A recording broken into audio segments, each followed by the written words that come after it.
5월 15일 주일 위로와 치유의 가정 예배를 드립니다. 다 함께 주기도문 하겠습니다.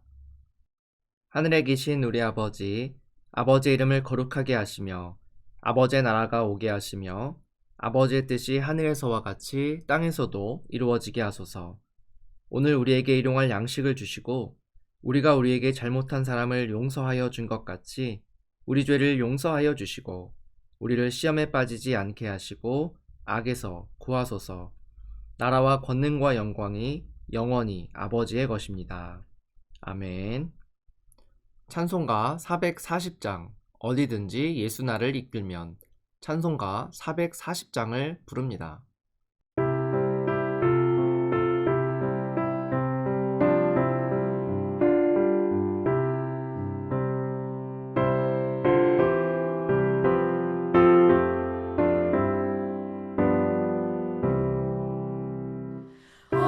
어디든지 예수 나를 이끌면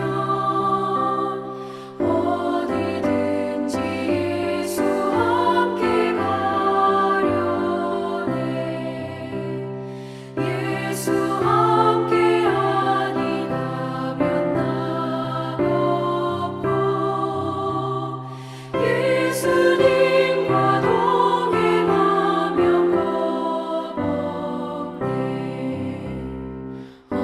어디를 가든지 겁낼 것 없네 어디든지 예수 함께 가려네 세상 친구 모두 나를 떠나도 주와 동행하면 외로움 없겠네 가는 길이 위태하고 험해도 어디든지 예수 함께 가려네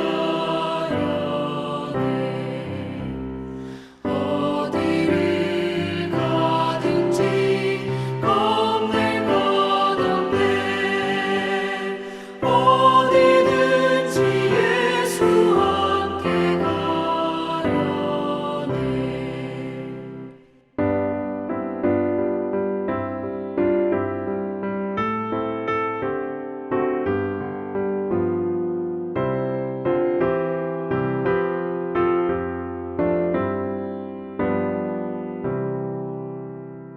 어둠 그늘 나를 애워쌀 때에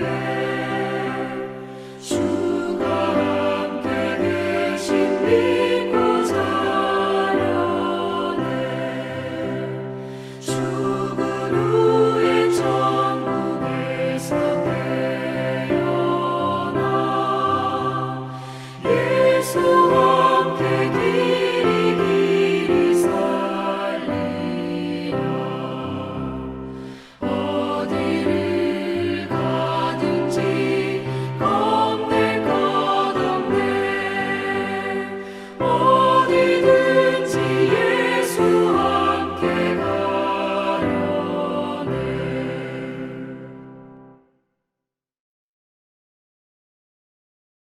오늘 우리에게 주시는 하나님의 말씀은 요한복음 13장 31절에서 35절까지의 말씀입니다. 요한복음 13장 31에서 35절을 한 절씩 교독하겠습니다. 제가 전체를 읽겠습니다. 그가 나간 후에 예수께서 이르시되 지금 인자가 영광을 받았고 하나님도 인자로 말미암아 영광을 받으셨도다. 만일 하나님이 그로 말미암아 영광을 받으셨으면 하나님도 자기로 말미암아 그에게 영광을 주시리니 곧 주시리라. 작은 자들아 내가 아직 잠시 너희와 함께 있겠노라. 너희가 나를 찾을 것이나 일찍이 내가 유대인들에게 너희는 내가 가는 곳에 올 수 없다고 말한 것과 같이 지금 너희에게도 이르노라. 새 계명을 너희에게 주노니 서로 사랑하라. 내가 너희를 사랑한 것 같이 너희도 서로 사랑하라. 너희가 서로 사랑하면 이로써 모든 사람이 너희가 내 제자인 줄 알리라. 아멘. 오늘 본문은 예수님께서 십자가 고난을 앞에 두고 제자들과 함께 마지막 만찬을 가지시는 우리에게 매우 익숙한 장면에서 또 이어지는 내용입니다.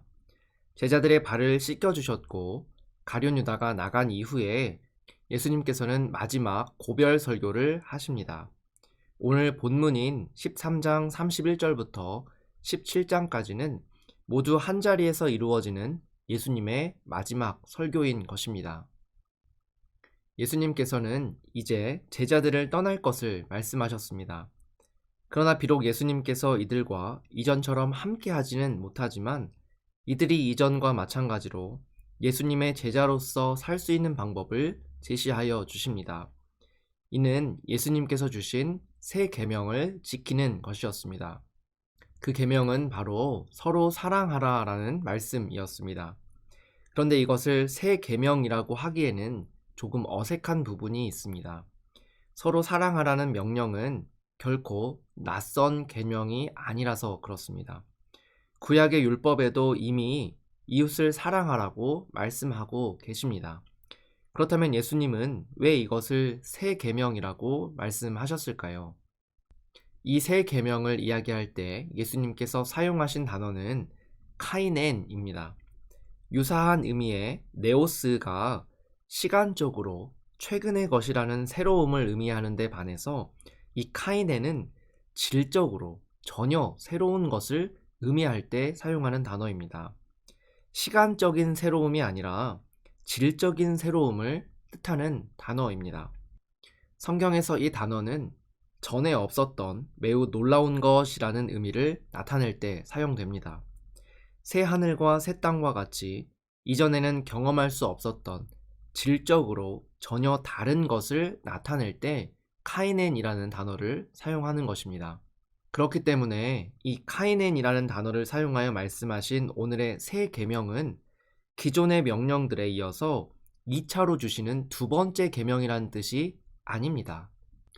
이전에 너희가 가지고 있었던 그 사랑의 개념을 훨씬 더 뛰어넘는 고차원적인 사랑으로서의 새 계명을 말씀하신 것입니다.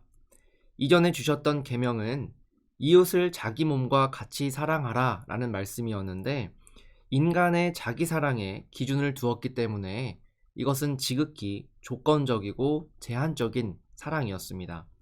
그래서 원수까지 사랑의 대상에 포함시켜야 한다는 것은 이러한 개념은 완전히 새롭고 낯선 개념이었던 것입니다. 실제로 옛 계명은 아브라함의 자손인 선택받은 백성으로서 너희들끼리 서로 사랑하라는 제한적인 범주의 사랑이었습니다.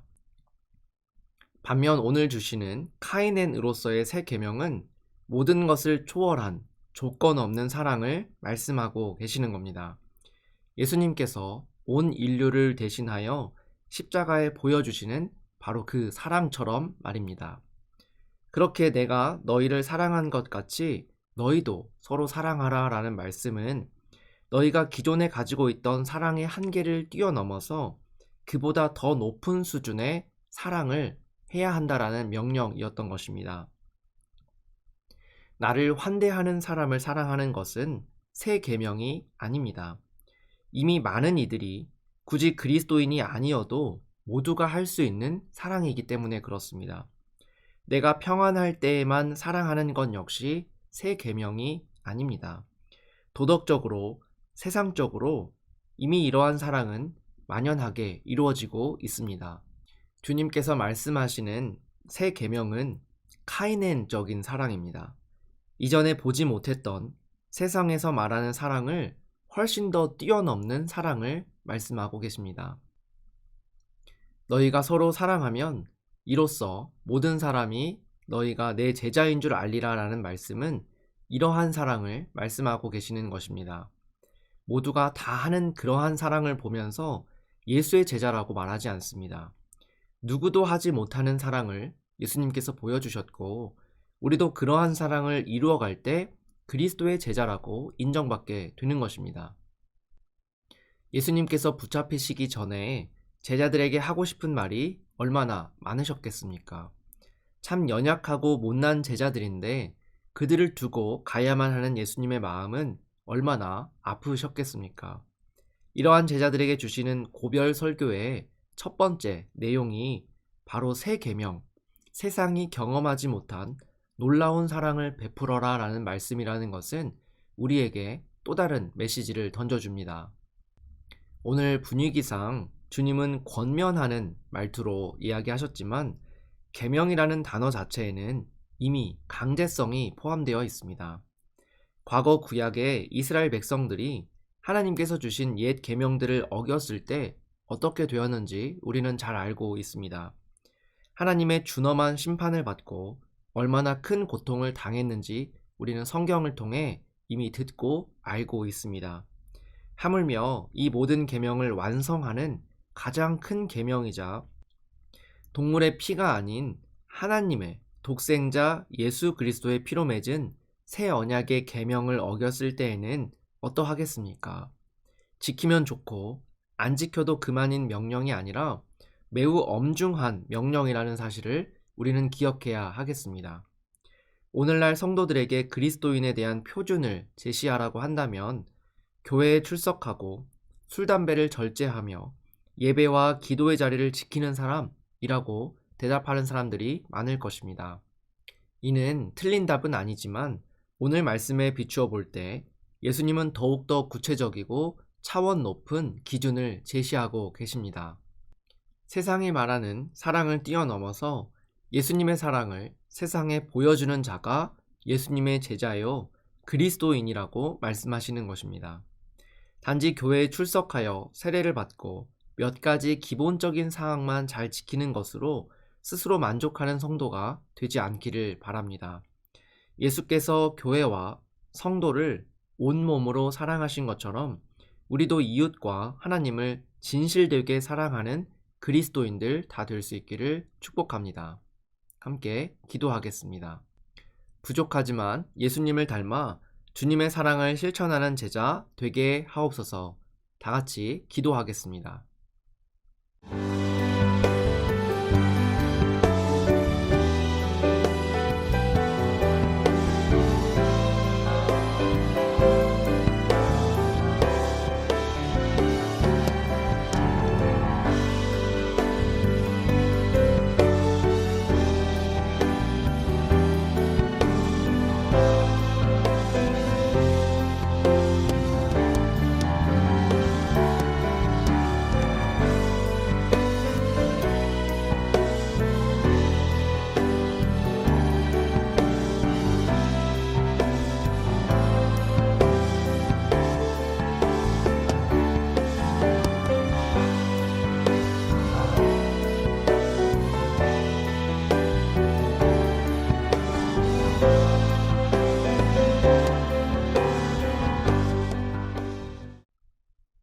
우리를 위해 모든 것을 내어버리고 놀라운 사랑을 증명하신 예수님, 우리 또한 그 사랑을 실천할 수 있도록 하여 주옵소서.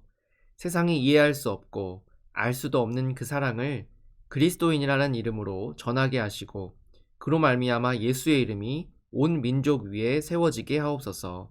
예수님의 이름으로 기도합니다. 아멘.